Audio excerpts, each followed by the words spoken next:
There was one thing that would definitely annoy the heck out of me, and that is broken or malfunctioning smoke detector.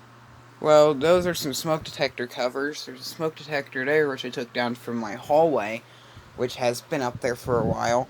I put up a First Alert SA90 RLT, which is what I have in my bedroom. There's one out there in a hallway, but it got replaced with that Wake and Warn, because the SA90LT was giving me some issues. I don't exactly know what those issues were, but they were definitely issues. And then, I have the Mini Freeze, which I'm not sure if you can tell, but there's two smoke alarms stacked on top of each other. One of them, I believe that's one, is a First Alert SA90LT. I think I have to take a look which one this is. Yes, it's a SA90LT. And then the other one is a BRK. Yeah, BRK. And you're probably wondering why I'm refrigerating them, and I don't know how to say my answer. So, I'm pretty sure, I still don't know what to say, but, yeah, those are the covers for those alarms. And, the only reason why there's an alarm in my bedroom is just because of all of my various electrical equipment and things I have in here that use energy, um, and, yeah. The reason why there's one out here is because we are required to have an alarm out here by code. And of course, my screen decides to go blurry. It just blinked at you saying, hey, there's no smoke in here. Which is true, there is no smoke in here. Back in the day, there used to be a smoke alarm right here, and you can see one of its old holes. I still don't know what that alarm is. There was one family picture going down the hallway here, and you can see something here with what appears to be the same type of vents as this.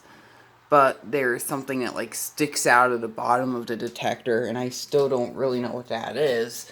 I've yet to see a detector like it. Maybe it's some sort of ESL, but I'm not sure. But yeah, I have two First Alert in here.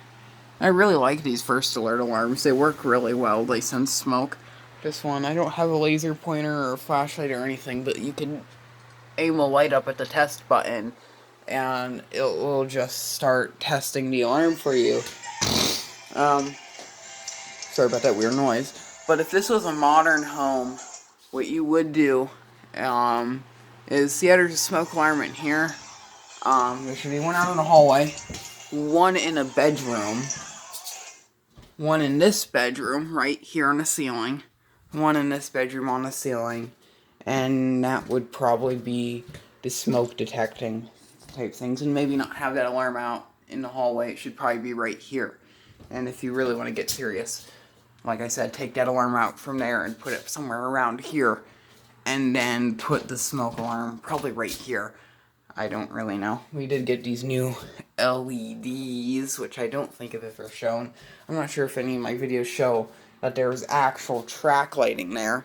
So I still have the ceiling fan kind in my bedroom, and then the good old smoke alarm and the exit sign. This smoke sentry was from my friend's house when they were renovating it. There's another one, but that one decided to false excessively, and at that point I was scared of that alarm. So one night when it started to false, I stabbed it with a screwdriver and throw it with the screwdriver stabbed through it, through that window out into my front yard, where it beeped for a while before. I need to probably stop doing that because you're probably sick of my door signal there that I have, but that's pretty much what I have to say. And then, yeah, pretty much. And there's an alarm at the bottom of the staircase down there. It's one of those dual sensor Kidde Nighthawk alarms with the carbon dioxide and the smoke, so it can sense both of the kinds of the alarm things, I guess. Because I'm pretty sure people like that and want to be safe. There is a separate carbon monoxide detector down there, but it's been uninstalled when we repainted a wall. There is a carbon monoxide detector up here that we got when they actually redid our furnace. Because we have a gas furnace, like, hey, we're going to give you a free carbon monoxide alarm. So we got a free one, and that replaced a Honeywell that we had here before. So now we have a Kidda. The one issue with this Kidda is that if I do walk in the hallway, and especially when this hallway gets crowded with dogs, it'll bump up and hit that test button, which is okay. This is about 1.5 feet off of the floor, like what carbon monoxide alarms should be. Back in the day, our old Honeywell actually used to be right here.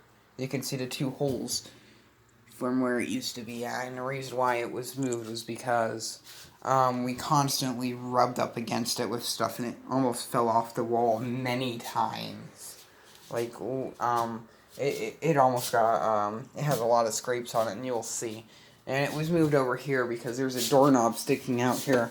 The doorknob will get hit first before the alarm. This alarm still gets bumped into, but when we had all the doggos here, we had no issues with the doggos going up and pressing into the test button. We've also had issues where the nightlight gets bumped into, and you'll see the old nightlight that used to be here in my my Nightlight Freak Show video.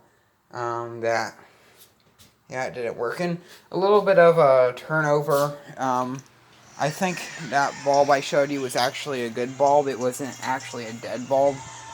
The dead bulb, the dead bulb is, I believe, is right here. So I'll find out. I'll make like a part 2 or something. Like I said, I still have to make the video of my country air for Lemont. So that's kind of like my priority right now. But, yeah, not fan related. I don't know why the door sensor decided to wait so long to sense me and start activating or whatever. Here's our door chime, which I'm not sure if anyone really cares, but it's a NuTone because we only have, that's the only type I would work. The one that just replaced was a Hampton Bay chime. It was pretty crappy. It had, it played a variety of different songs and things, and it had a really crappy little speaker, which would have probably, which sounded like a baby toy from Fisher-Price. That was how crappy it sounded, and you could barely hear it from the basement, let alone hear it from the kitchen or from the great outdoors over there if the door opened in the summertime. That's when I was going through some junk in my grandma's house one day when we were doing spring cleaning a few years ago, and I found this base model, really, really base model, entry-level builder box chime from NuTone. It's the model KB10, and it is the basic of door chimes that is available from NuTone. So, yeah, but yeah, I'm not sure if I will be putting smoke alarms in the bedrooms. There's a TV room that stretches along underneath this room here, the living area and the kitchen. I also did swap the fan out here into one in my bedroom. So now out here I have the Cozy Breeze. And here I have the Galaxy 2150. So I'm going to have to get used to that. So, and this fan works, I have to say that.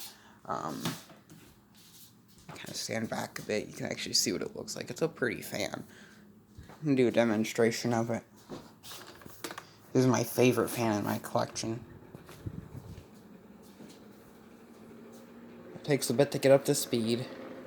The bearings are rough, but it works really well. And it'll get air moving.